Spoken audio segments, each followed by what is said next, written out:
In working in the church for the past 20 plus years, first for a large parish, then a diocese, I've developed a passion for small group studies. I've seen firsthand how they deepen faith and build up community. But I've also noticed a persistent need, and that's what led me to write the Discipleship series. Most small group resources, Bible studies for example, focus on a learning experience that leans a bit toward the academic. Now there's nothing wrong with that. In fact, it's great, but something more is needed as well.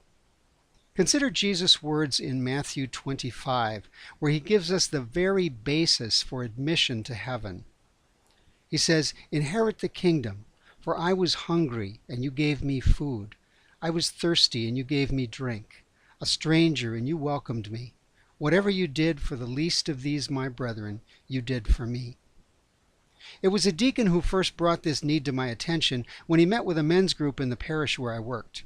The group had been meeting regularly for several years. So he first congratulated them, but then he added, "I think it's time for something more, something that takes your group outside of itself in love of neighbor." When I heard that, it's like a light came on in my head, and I thought, of course, that's at the very heart of the gospel. How is it that I've missed that for so long? So that became the trigger for writing the Discipleship series. And as I began to write, I tried to keep in mind 5 key realities. First of all, people are incredibly busy. Their calendars are overflowing. If you ask them to participate in a study with maybe 20 meetings lasting a couple of hours each, that can be simply overwhelming for many of them. So I decided the Discipleship series resources should be compact, 6 sessions each with a proposed meeting length of about 90 minutes. Second, depth matters more than volume. I wanted to emphasize deep reflection on a few scriptural themes rather than covering lots of ground.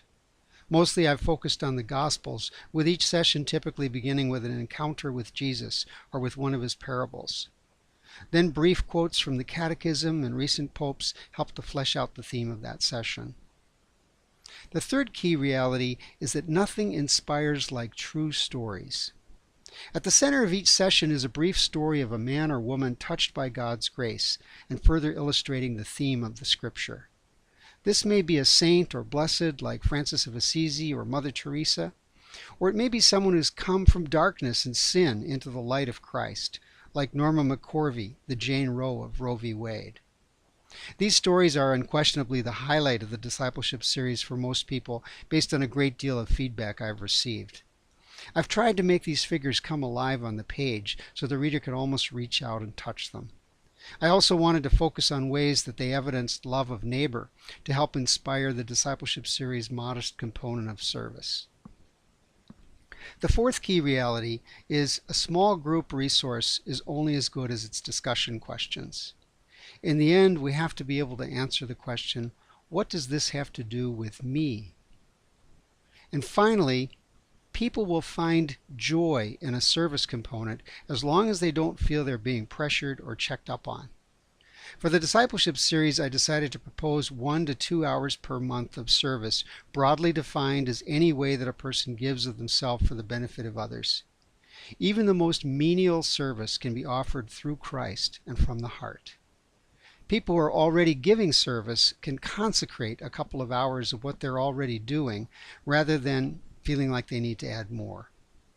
And even if some people may take a little time to fully respond to the service component, the program inevitably nourishes a warmer awareness and care for the needs of their neighbor.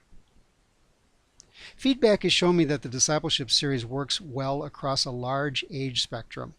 Adults, young adults, new converts, and even high school youths and confirmation candidates.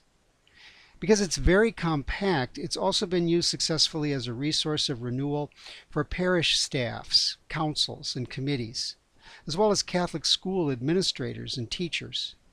It's also been used in jail ministry, and the most touching testimonial that I've received by far is from a group of inmates that was trying to figure out ways to be of service to each other in jail. So I invite you to try the Discipleship series and to see why so many people have found these resources to be manageable, inspiring, and a source of real joy for them personally and for the parish communities to which they belong. To see samples from the books or testimonials or materials for launching the program, you can visit my website, christopherruff.com, or the website of Catholic Word, catholicword.com.